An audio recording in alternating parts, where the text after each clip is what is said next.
todo o tempo, e em especial no período pascal, que é exatamente o tempo que estamos vivendo. Hoje é 1º de maio de 2021, estamos em pleno período pascal. Somos chamados a crescer no amor, pois Deus é amor e Ele quer o nosso amor. Ele quer que nós correspondamos ao seu amor, o amando de volta, em espírito e verdade, mas o amando, sobretudo, no próximo, amando a Deus de volta no outro. Assim, precisamos gradativamente, e isso é trabalho de uma vida, precisamos ir com o auxílio da graça de Deus, retirando o tirano, que é o nosso ego, o nosso eu egoísta, do trono do nosso coração. Precisamos ir retirando esse tirano que é o nosso ego, o nosso eu egoísta, do trono do nosso coração, para colocar aí Jesus. Porque, com o pecado original, o homem acabou tirando Deus do centro do seu coração para colocar aí o seu ego. E, se recolocarmos novamente Deus no centro do nosso coração, seremos certamente mais santos. E por falar em santos, nesse vídeo vou comentar a relação que existe entre santidade e alegria. Muito do conteúdo deste vídeo foi extraído de uma pregação do professor Felipe Aquino da Canção Nova. Eu vou colocar aí no vídeo o site da Canção Nova e o endereço também desta palestra do professor Felipe Aquino. Eu quero começar então com uma frase de Santo Agostinho, onde ele dizia assim: os teus pecados são a tua tristeza. Deixa, ou seja, permita que a santidade seja a tua alegria. A partir desta frase, concluímos que o nosso pecado é a raiz, a causa, muitas vezes, da nossa tristeza. Lógico, há outras causas de tristeza, como a depressão, insatisfações outras do ser humano, etc.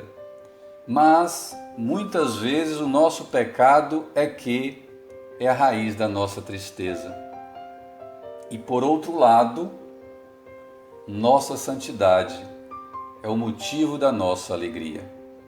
Então, se vivemos certa tristeza em nossa vida e não temos depressão ou outra causa externa que justifique estarmos tristes, como por exemplo uma doença grave, algum problema no casamento, no relacionamento com os filhos ou algum problema no ambiente de trabalho, é bom que façamos um sincero exame de consciência e vejamos se não é algum pecado grave ou uma multidão de pecados veniais que estamos cometendo e que esteja nos levando a este estado íntimo, interior de tristeza.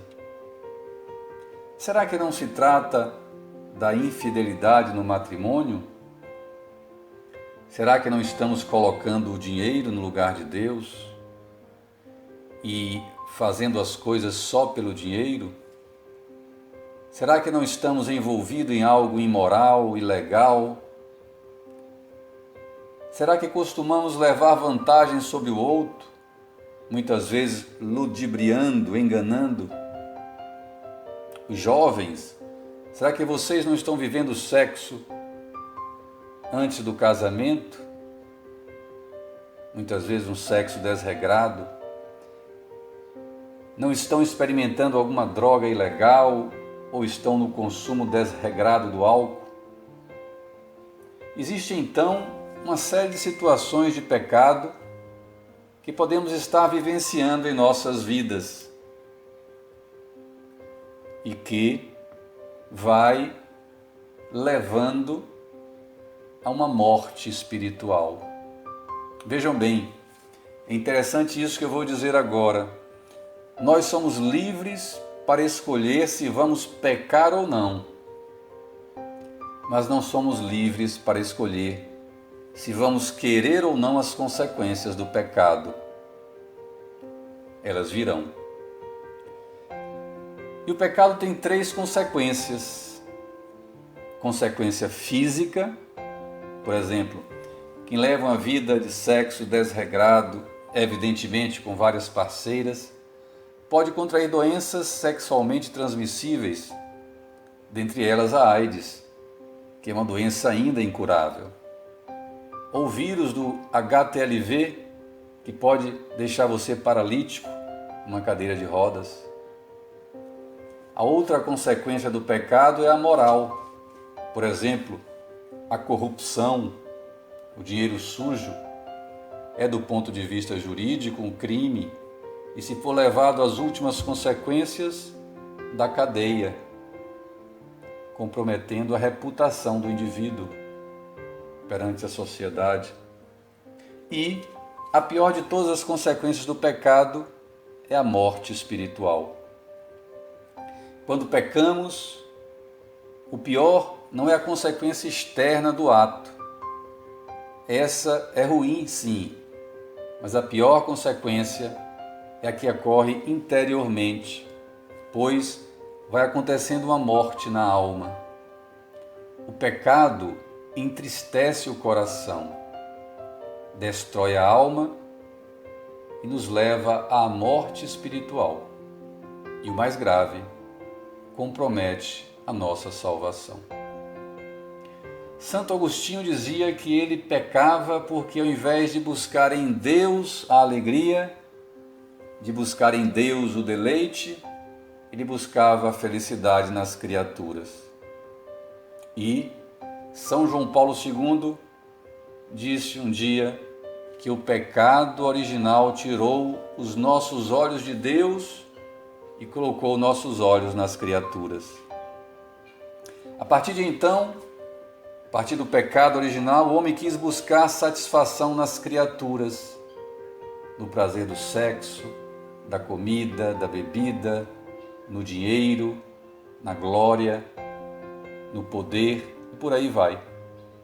Então, se pegamos o caminho errado após o pecado original, evidentemente, o nosso caminho de volta é justamente redirecionar os nossos olhos para Deus. Ou seja, buscar. Não é uma tarefa fácil. Buscar amar mais a Deus do que as criaturas. Como nos ensina o Salmo 1, versículos 1 e 2, o homem feliz é aquele que não se comporta segundo o conselho dos maus, mas aquele que se compraz, ou seja, se alegra no serviço do Senhor e recita sua lei dia e noite.